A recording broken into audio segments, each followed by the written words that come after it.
Nabi SAW tidak lebih tahu daripada yang bertanya, jadi malaikat Jibril. Apa kemudian malaikat Jibril ngasih tahu? Saya kasih tahu ya, kiamat itu tanggal sekian hari tahun. Enggak. Beliau tanya lagi, apa tanda-tandanya? Apa tanda-tandanya? Rasulullah nggak sebutkan banyak di situ, tapi itu inti. Antalidal amatu rabbataha. Seorang wanita budak melahirkan tuannya sendiri. Yang pertama, yang kedua, wa antarul hufatal uratal syu'aru Aisyah yatatawaluna fil bunyan. Kamu melihat orang-orang penggembala kambing yang dulunya enggak pakai baju, yang dulunya ya maksudnya bajunya ala kadarnya, dulunya enggak biasa pakai sandal, tahu sekarang berlomba-lomba untuk meninggikan bangunan. Dah pergi. Setelah itu beberapa atau 3 hari kemudian dalam syarah hadis itu Rasulullah SAW bertanya, kamu tahu nggak siapa kemarin? Beliau bertanya pada Sayyidina Umar radhiyallahu anhu. Saya pun nggak tahu ya Rasulullah. Aneh sekali orang tanya itu. Dzalika Jibril ja'akum yu'allimukum dinakum. Atau kama qala Rasulullah SAW. Itu malaikat Jibril datang mengajarkan agama pada kalian. Sehingga dalam agama itu nggak bisa lepas. Iman, Islam, ihsan. Nah yang keempat ini yang sering nggak dibahas, mata sa'ah. Kapan kiamat itu? Maknanya kalau itu malaikat Jibril alaihissalatu wassalam datang dalam satu rangkaian pertanyaan, ya maknanya penting semua. Nah yang 3 ini dari dulu sudah dibahas dalam ilmu-ilmu khusus. Mal iman, iman dia bahas dalam ilmu akidah atau usuluddin atau teologi. Udah. Mal Islam, apa Islam itu dibahas dalam kitab-kitab fikih. Gimana sholat yang benar, syahadat yang diterima yang gimana, yang batalkan syahadat apa sehingga orang murtad. Zakat gimana menunaikannya, puasa gimana caranya, haji dan seterusnya, ini sudah dibahas dalam kitab fikih. Kemudian mal ihsan, apa itu ihsan? Menghadirkan hati, merasa dilihat oleh Allah. Itu minimal. Maksimal saya seolah-olah bertemu Allah. Nah ini dibahas dalam ilmu tazkiyah, dalam ilmu zuhud dan sebagainya, yang kesini-kesini disebut ilmu tasawuf. Jadi itu hanya namanya yang baru, isinya barang lama dari zaman Nabi SAW. Jadi bukan karena di hadis nggak ada kata-kata ilmu tasawuf nggak ada, kemudian langsung wah itu ilmu baru, itu bid'ah. Nggak bisa begitu. Itu kan hanya namanya. Seperti ilmu nahwu, ilmu sorof. Di hadis nggak ada itu keterangan wajib belajar ilmu nahwu, ilmu sorof itu nggak ada. Itu namanya saja nahwu dan sorof. Nah, begitu. Nah sekarang yang keempat itu mata sa'ah. Ilmu tentang kapan hari kiamat. Dan ternyata Rasulullah SAW tidak menentukan, malaikat Jibril alaihissalam juga tidak memberitahukan. Kemudian diberitahukan tanda-tandanya. Maknanya ini sebenarnya mestinya ilmu tersendiri gitu. Tapi dari dulu belum ada yang menentukan ilmu ini. Yang ada hanya kitab Al-Fitan misalnya, kitab Asyratus Sa'ah misalnya, dan lain-lain sebagainya. Baru di abad ini seorang ulama besar dari Yaman, ya, Syekh Abu Bakar Masyhur rahimahullah, meninggal mungkin baru 4 atau 5 bulan yang lalu. Beliau yang kemudian mencetuskan disiplin ilmu baru di samping 3 tadi. Tadi kan aqaid atau usuluddin, fikih, kemudian tasawuf atau tazkiyatun nafs. Nah yang keempat ini beliau beri nama fikih tahawulat. Fikih tahawulat, fikih untuk memahami tanda-tanda perubahan keadaan dan bagaimana sikap yang mesti kita ambil.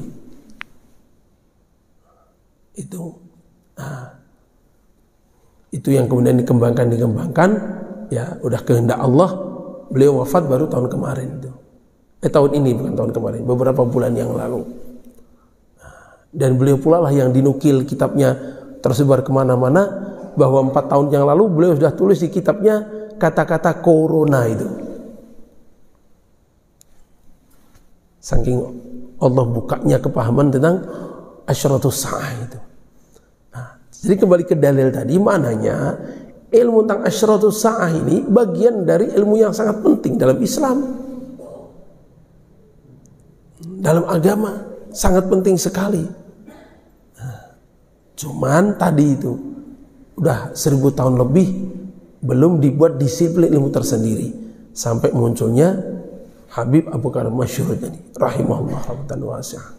Nah, kita mempelajari bersama-sama dalam rangka tadi menunaikan penyempurnaan agama, bahwa dalam agama termasuk pengetahuan tentang tanda-tanda hari kiamat itu bagian dari hal yang sangat penting dalam agama, yang diajarkan oleh malaikat Jibril alaihissalatu wassalam datang langsung pada Rasulullah sallallahu alaihi wasallam. Nah, pada pertemuan kedua ini kita memasuki kaedah untuk mengaplikasikan nas-nas atau dalil-dalil dengan kejadian yang sedang tren, kejadian semasa kalau orang bilang, orang Malaysia. Maksudnya gimana? Bisa nggak hadis ini dipakai? Oh, ini hadisnya cocok nggak? Lah itu ada kaedahnya. Nggak mesti ada kemiripan sedikit langsung wah ini pas ini. Enggak. Tatkala tanda itu banyak baru bisa dikatakan kira-kira ini. Begitu. Dan yang kedua, Habib Abu Bakar Masyhur rahimahullah rahmatan wasi'ah, salah satu ciri orang yang ingin menyampaikan tentang asyratus sa'ah sesuai dengan minhaj Nabi sallallahu alaihi wasallam, dia tidak akan menentukan waktu. Kalau sudah berani menentukan waktu, udah bergeser dari cara Nabi. Sebab orang paling dekat dengan Allah Ta'ala saja, Nabi kita sallallahu alaihi wasallam ditanya kata-kata mata, kapan, itu beliau nggak jawab. Sehingga karena keterplesetan sebagian ulama, sebagian ilmuwan, sebagian peneliti dari hadis ini tadi mengambil pelajaran bahwa Nabi SAW tidak mau menentukan waktu, kadang-kadang orang tergesa-gesa menentukan waktu. Sampai beberapa tahun yang lalu, kira-kira 5 atau 6 tahun yang lalu, sampai satu orang di Arab berani menulis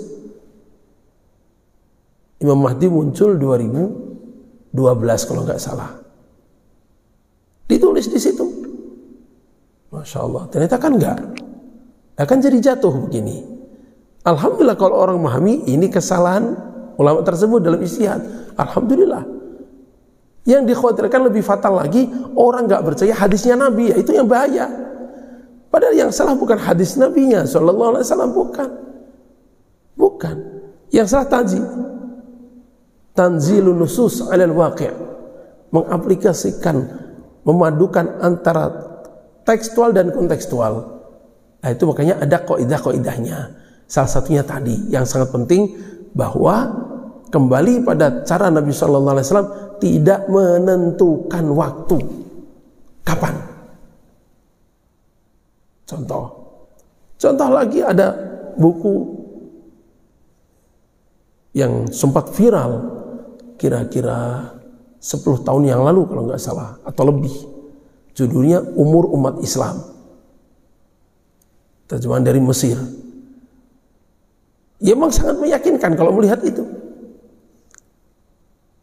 Namun sisi lain, karena keterplesetan tadi, orang jadi ketakutan dan berani memastikan, oh kalau dihitung ini umur umat Islam 1500, kurangi ini, wah ini kayaknya kiamat Imam Mahdi ini 2020 atau 2021 atau 2022 dan sebagainya.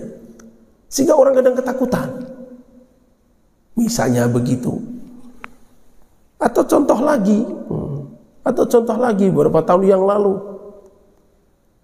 diperkirakan ada gerhana mati dan gerhana bulan di bulan Ramadan. Oh, langsung orang buru-buru menyimpulkan, ini Ramadan ini begini, Ramadan, kemudian Syawal, Dzulqa'dah, Dzulhijjah, Imam Mahdi keluar nanti. Imam Mahdi keluar. Kita harus siap-siap. Ini kan satu ketergesa-gesaan yang luar biasa, menimbulkan ketakutan. Orang jadi panik bukan pada tempatnya. Nah, makanya kita belajar ini supaya tatkala ada sedikit tanda, kita nggak buru-buru menyimpulkan dan mencocokkan dengan cara yang benar dengan dalil dari Rasulullah Sallallahu Alaihi Wasallam. Nah,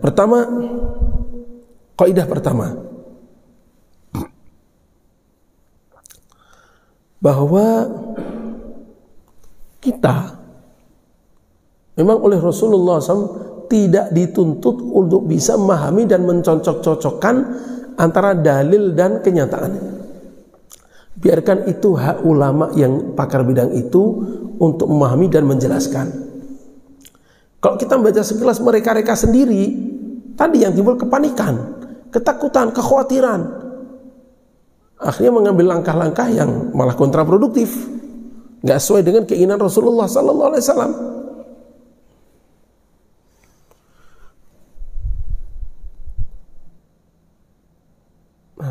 Beliau jelaskan di sini bahwa tatkala umat atau manusia secara umum pada zaman sekarang yang serba mudah, informasi serba mudah, diakses ilmu-ilmu dan sebagainya, maka terkadang dia merasa ini sudah waktunya kita menentukan tentang bagaimana hadis Nabi dan keadaan sekarang.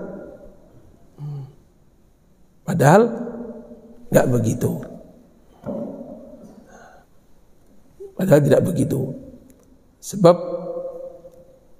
tanda-tanda yang kita lihat hari ini, kita mesti lihat di zaman dulu sudah pernah ada tanda ini belum? Sudah ada, berarti ini tanda yang berulang. Dan ternyata tanda itu belum cukup memenuhi syarat untuk mengaplikasikan kesimpulan tentang hadis dan kenyataan. Jadi dengan melihat tanda-tanda kita lihat ini di dalam masa lalu, di dalam sejarah. Kembali ke contoh tadi, Habib Abu Bakar Masyhur sampaikan, kalau hanya munculnya dua gerhana ini sepanjang sejarah sudah berpuluh-puluh kali Tuan, dan tidak terjadi apa-apa. Maka kita jangan buru-buru menyimpulkan tanpa melihat sejarah. Hal yang begini sudah terjadi nggak apa-apa. Dan sekarang jangan buru-buru menyimpulkan, oh ini pasti begini. Nggak bisa begitu. Tanda yang lain banyak. Maka tatkala kita melihat hadis Asratus Sa'ah, maka kita jangan buru-buru untuk menyimpulkan tadi. Karena kita kaidah pertama, kita semua tidak secara umum dituntut untuk bisa memastikan, mengkombinasikan antara nas tekstual dan kontekstual. Contoh lain lagi bahwa tidak lama lagi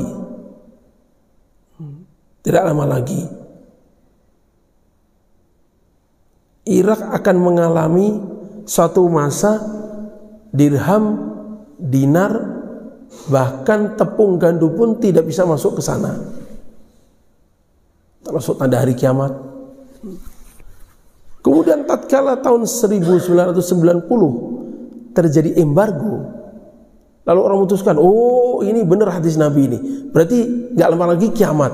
Loh, ya mirip memang. Tapi kalau kemudian itu diartikan bahwa ini pasti hadis ini, nah ini yang namanya terburu-buru.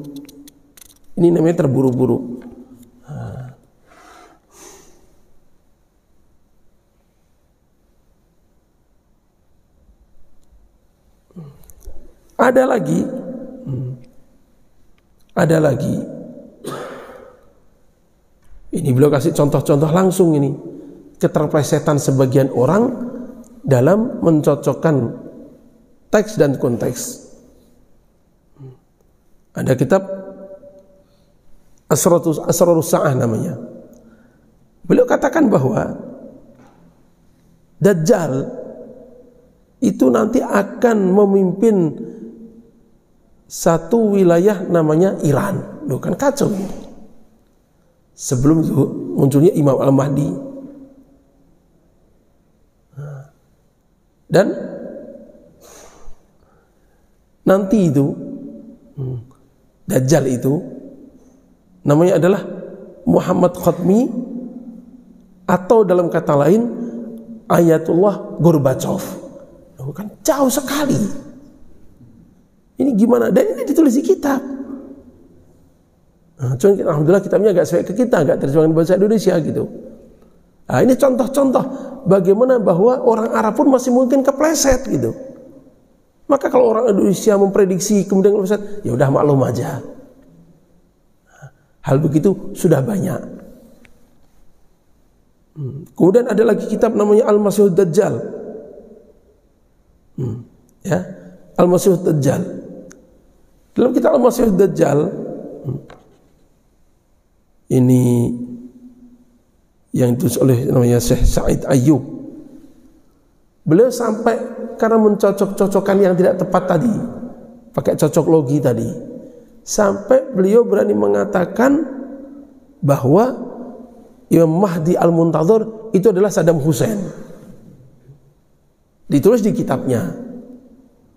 Ternyata meleset lagi. Nah, makanya kembali ke kaidah awal tadi, Habib Abu Bakar Masyhur tadi, kita jangan buru-buru menentukan, apalagi ngasih tahu waktu itu betul-betul pantangan. Menentukan orang itu perlu kehati-hatian yang luar biasa, apalagi menentukan waktu itu tidak ada ceritanya.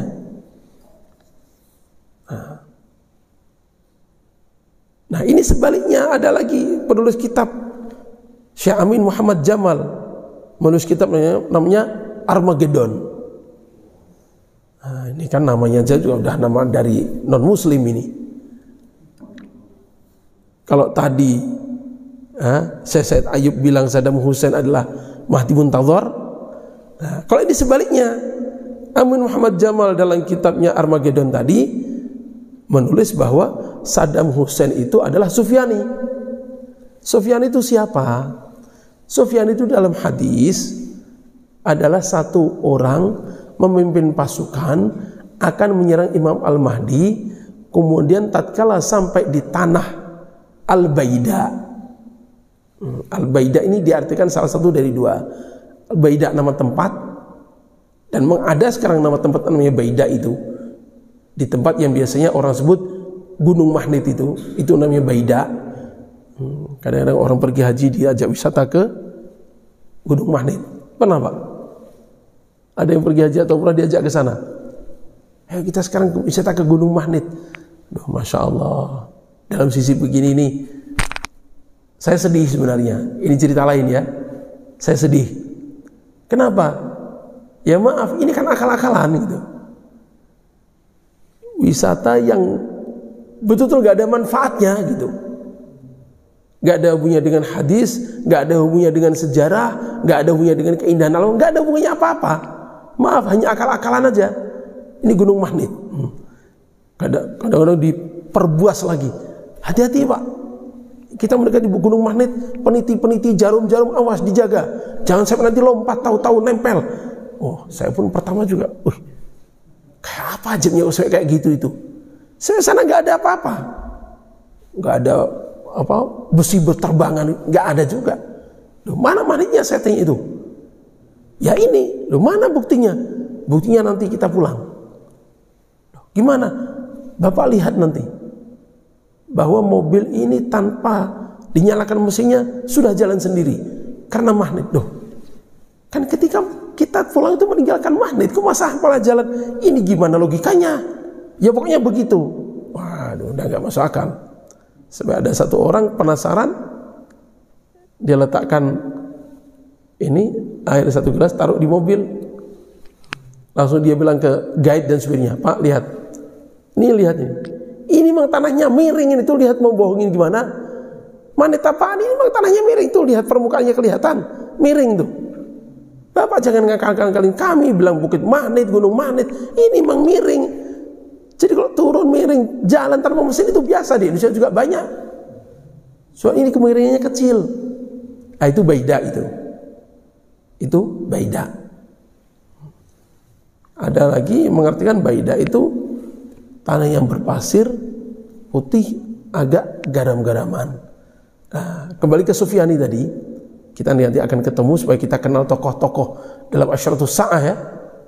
Sufyani ini keturunan sahabat Abu Sufyan radhiyallahu an, yang nanti akan muncul di akhir zaman menjelang hari kiamat ini. Dia memimpin pasukan untuk menyerang Imam Mahdi. Begitu sampai di Baida, Allah Ta'ala benamkan ke dalam tanah, hilang semua. Dalam riwayat lain kecuali 1 orang, dalam riwayat lain kecuali 2 orang yang cerita bahwa pasukan itu tenggelam. Di situ Siti Aisyah bertanya, "Ya Rasulullah, lah emang yang tenggelam itu pasukan semua? Atau jangan-jangan ada orang yang lewat di situ bahwa tenggelam? Atau jangan-jangan ada yang orang numpang, hanya ikut perjalanan saja supaya ada teman? Apa tenggelam juga?" Maka Rasulullah SAW memberitahukan, "Wahai Aisyah, di dunia karena mereka dalam satu rombongan ditenggelamkan bersama-sama. Urusan niat baru nanti di akhirat dibangkitkan dengan niat yang berbeda." Nah, itu Sufyani, musuhnya Imam Mahdi. Loh, ini kan konyol. Tadi di kitab lain Saddam Hussein Imam Mahdi, lah di sini malah Saddam Hussein itu siapa? Sufyani. Sama-sama salahnya. Nah, ada lagi kitab Asyratus Sa'ah wa Hujumul Gharab. Nah, ini dikarang oleh namanya Syekh Fahad Salim. Dia katakan bahwa Sufyani itu siapa? Sudah ada zaman sekarang. Sufyani itu adalah Raja Husain dari Yordan. Kan lebih memfitnah lagi ini. Udah meninggal dunia ternyata nggak ada apa-apa. Kalau yang baru-baru lagi kami dengar ada orang berani hampir memastikan bahwa Sufyani itu adalah Presiden Suriah yang sudah meninggal juga. Nah, kacau semua akhirnya. Nah, maka kaidah pertama dalam kitab ini, kita tidak dipaksa atau diharuskan untuk bisa mencocokkan antara teks dan konteks. Gak harus kita begitu.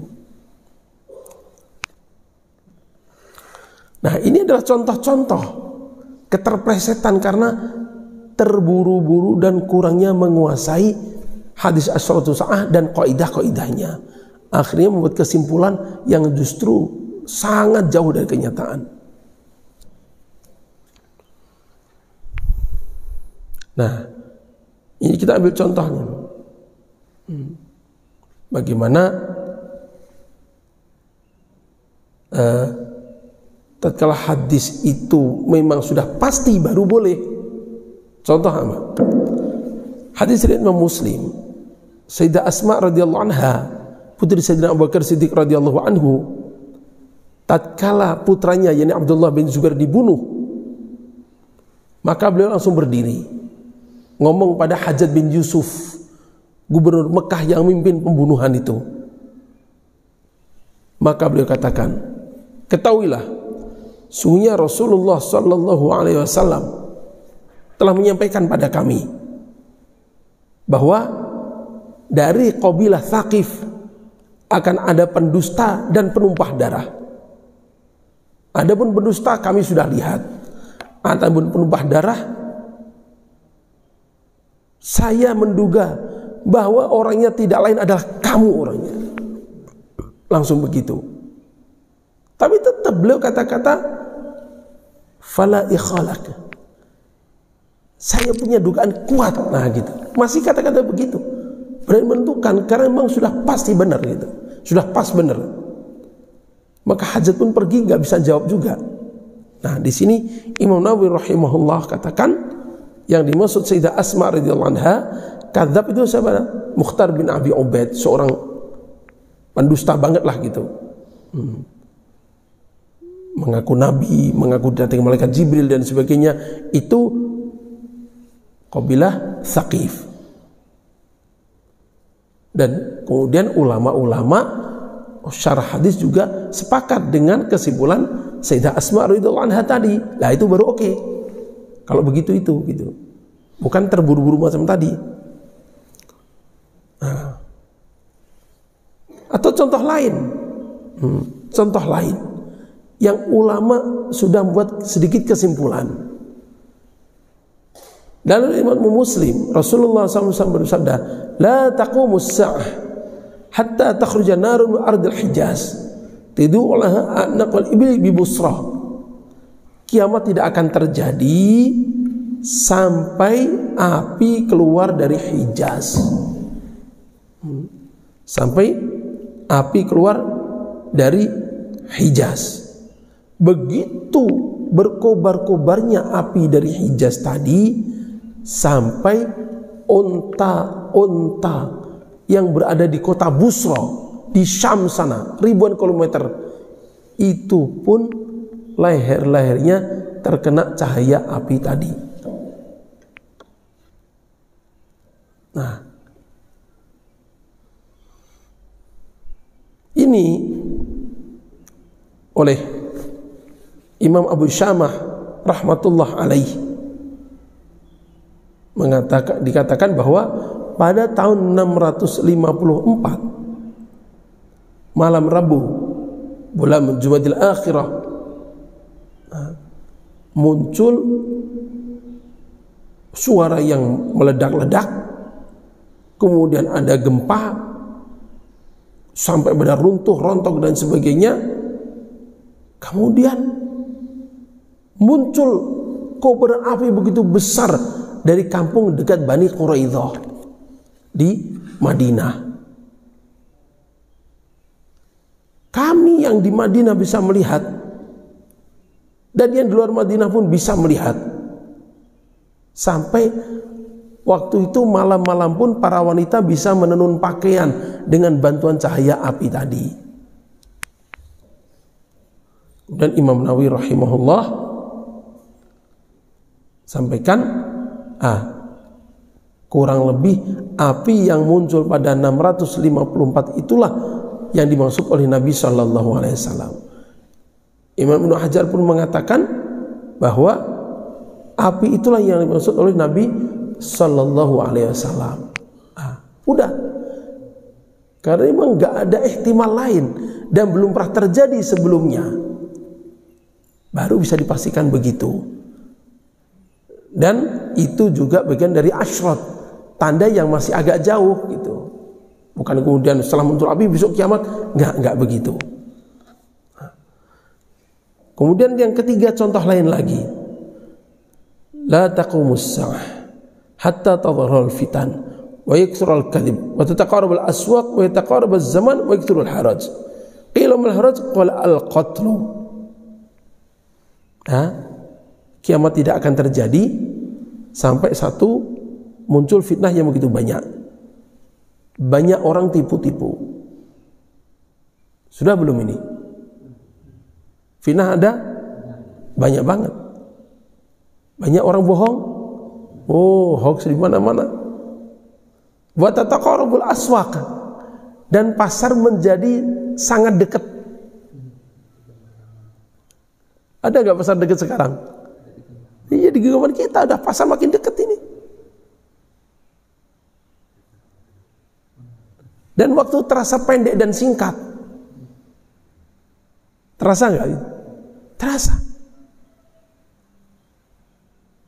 Dan banyak pembunuhan. Nah, ini kan tanda umum. Tanda umum kita bisa cocokkan. Udah ini. Emang udah nampak. Ya udah, segitu saja. Bukan kemudian berarti besok kiamat. Nah, itu yang nggak boleh gitu.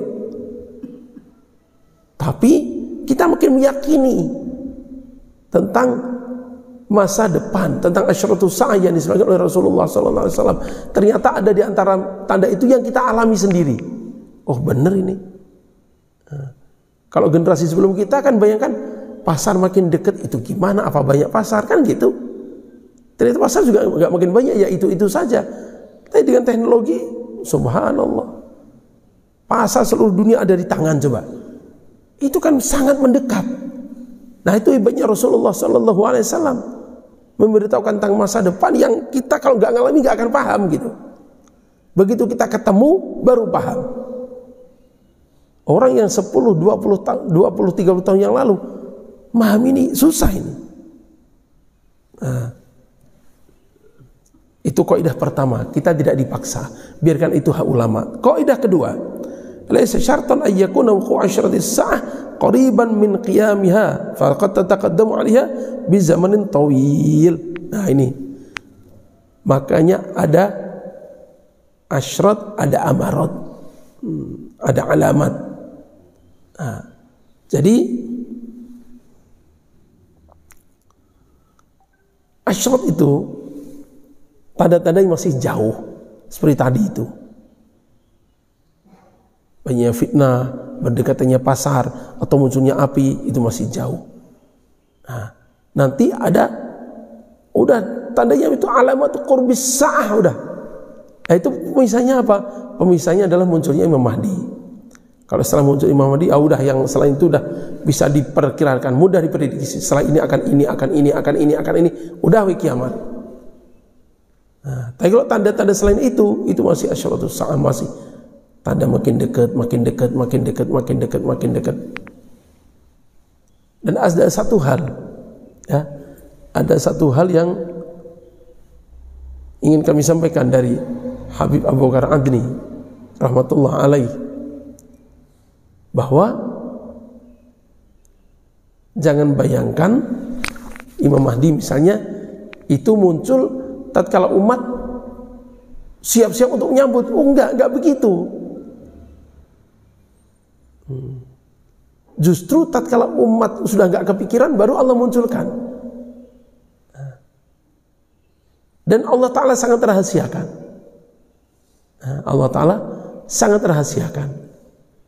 Sehingga munculnya orang-orang yang mengaku atau dianggap Imam Mahdi itu juga bagian dari skenario Allah untuk menyamarkan Mahdi yang asli.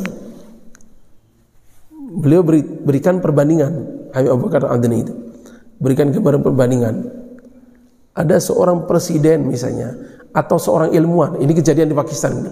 Ada seorang ilmuwan ahli nuklir yang lari dari Amerika kemudian pulang kampung ke Pakistan.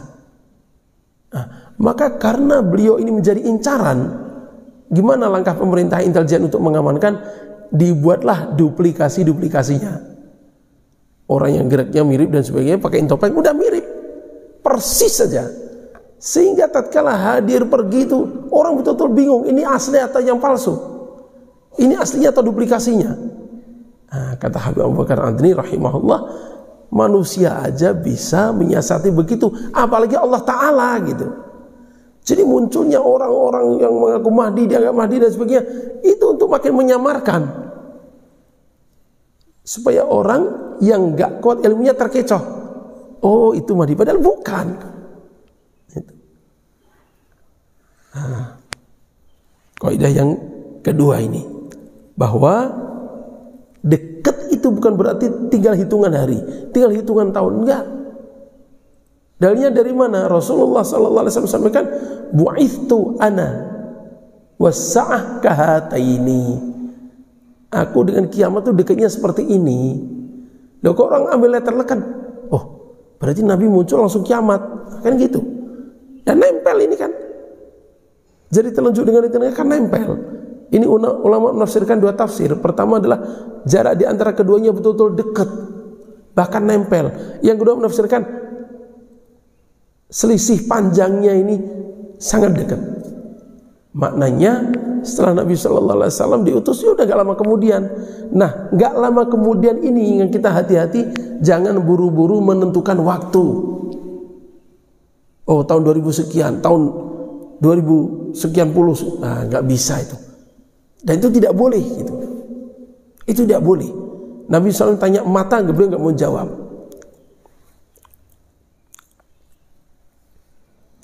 Nah, maka kalau kita bagi, sebagian ulama bagi 3, sebagian bagi 2. Ini beliau mengikuti yang bagi 3. Beliau katakan bahwa di antara tanda itu ada yang sangat nampak, sangat jelas, sehingga nggak perlu takwil lagi. Apa? Seperti diutusnya Nabi Sallallahu Alaihi Wasallam, sangat jelas. Seperti wafatnya Nabi Sallallahu Alaihi Wasallam. Juga seperti munculnya para nabi palsu, itu juga tanda hari kiamat. Nah, itu nggak perlu takwil lagi. Tapi bukan berarti itu sudah sangat dekat tinggal besok, nggak begitu. Tapi memang menjelang hari kiamat itu banyak, sehingga tatkala kita ketemu nggak kaget. Loh, kok ada sih orang yang ngaku nabi palsu, kok ada pengikutnya? Ya itulah tanda dekatnya hari kiamat, gitu aja. Tanda akhir zaman. Kemudian yang kedua, tanda-tanda hari kiamat yang keberlangsungannya itu kontinu dan makin meningkat. Contoh apa? Contoh adalah tentang makin dekatnya pasar tadi. Asalnya makin dekat itu berarti makin banyak pasar dibangun. Minimarket di mana-mana, supermarket di mana-mana. Kesini percepatannya berkali-kali lipat. Berkali-kali lipat. Sambil tiduran sudah bisa belanja ke pasar. Dan setelah itu apalagi kita juga nggak tahu, wallahu alam. Yang jelas Nabi SAW tataqarubu, makin dekat. Makin dekat. Kita bayangkan sekarang, oh ini udah puncak, belum tentu. Bisa jadi masa depan ada inovasi lain lagi yang lebih mendekatkan lagi gitu. Itu yang kedua. Yang ketiga, yang belum terjadi hari ini, tapi pasti terjadi. Munculnya Dabatul Ardi, munculnya Dajjal, munculnya Imam Mahdi, terbitnya matahari dari barat, dan lain-lainnya. Itu pasti terjadi. Nah, ini kaidah yang kedua. Kemudian kaidah terakhir, kaidah ketiga yang penting ini. Al-qaidah tsalitsah, khuturatu tanzil al-khati li ahadits asyrati as-sa'ah 'ala al-waqi'. Innahu qaulun bighairi ilmin wa rajmun bil ghaib. Ketika kita pegang bahayanya kalau kita terburu-buru dalam mengaplikasikan hadis pada kontekstual yang kadang malah tidak tepat. Bahayanya apa? Pertama, bahayanya itu adalah perkataan yang tidak didasari ilmu, yang nanti akan ditanya juga hari kiamat, dan itu berat jawabannya. Mendingan diam. Oh, kira-kira ini, baru kira-kira. Jangan buru-buru menyimpulkan, apalagi mempublikasikan. Ini bagi orang umum tidak boleh. Wala taqfu ma laisa laka bihi ilm. Inna sam'a wal basara wal fuada kullu ulaika kana anhu mas'ula. Jangan terburu-buru bersikap atau menyampaikan atau menyatakan sesuatu yang kau tidak tahu ilmunya. Penglihatan, pendengaran, hati akan ditanya hari kiamat. Nah, ini bahayanya kita terburu-buru. Bahaya pertama itu. Bahaya yang kedua, itu akan menimbulkan action yang tidak syar'i, bahkan meninggalkan amal yang disyariatkan. Dan ini terjadi, Pak. Ini terjadi gitu. Beberapa tahun yang lalu yang saya sampaikan tadi, karena ada berita mau ada gerhana, sampai ada satu orang dari Sukabumi susah payah pakai motor datang tuh untuk ngasih tahu itu, Pak Ustadz, saya kasih masukan ke Pak Ustadz ya. Maaf ini, saya bukan Ustadz, tapi ini penting. Gak semua Ustadz punya perhatian ini. Kata dia begitu. Apa itu? Ini Ramadan ini Ustadz. Ini 2 gerhana. Terus?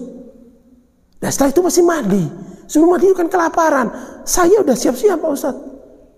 Tiap ada rezeki saya belikan crackers, tiap ada rezeki saya belikan mie, tiap ada rezeki saya belikan ini, belikan ini. Pokoknya makanan yang tahan saya berbulan-bulan. Apa hubungannya, saya tanya gitu. Nah ini setelah ini muncul Mahdi, sulit pangan dan sebagainya, kita mesti siap-siap. Borong itu Pak Ustadz. Loh, itu kan melakukan action yang tidak syar'i akhirnya. Ternyata nggak ada apa-apa. Ini dia sampaikan kira-kira 4 atau 5 tahun yang lalu. Dan saya sudah bangun rumah Pak Ustadz di tempat terpencil supaya jauh dari jangkauan peperangan. Ya Allah, ini gimana ini? Akhirnya kalau melakukan perbuatan yang tidak syar'i, yang tidak dianjurkan oleh syariat, jadi konyol gitu.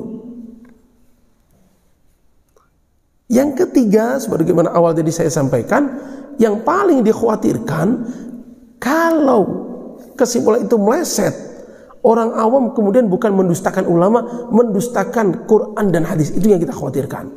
Makanya harus hati-hati itu. Kalau orang bisa memaklumi, oh ini ustadznya yang salah istihad, selesai, alhamdulillah, dewasa.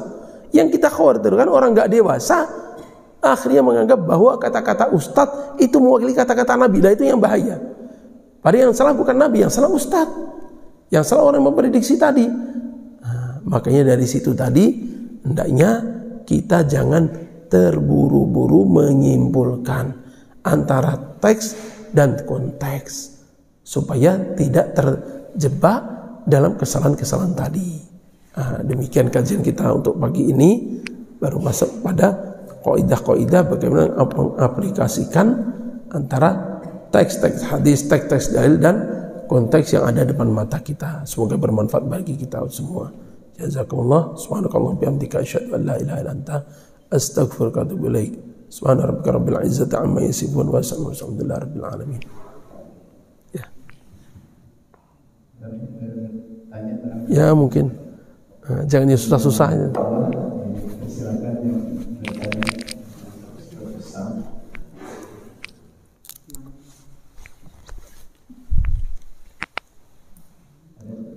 Alhamdulillah dah jelas semua.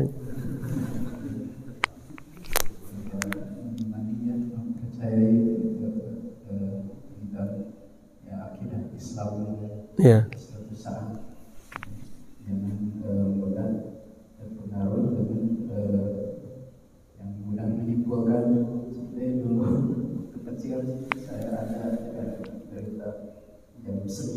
Tanggal 9 2009 kami itu ketakutan. Astagfirullah. Hei contoh. Tapi kita percaya bahwa hari kiamat itu akan ada.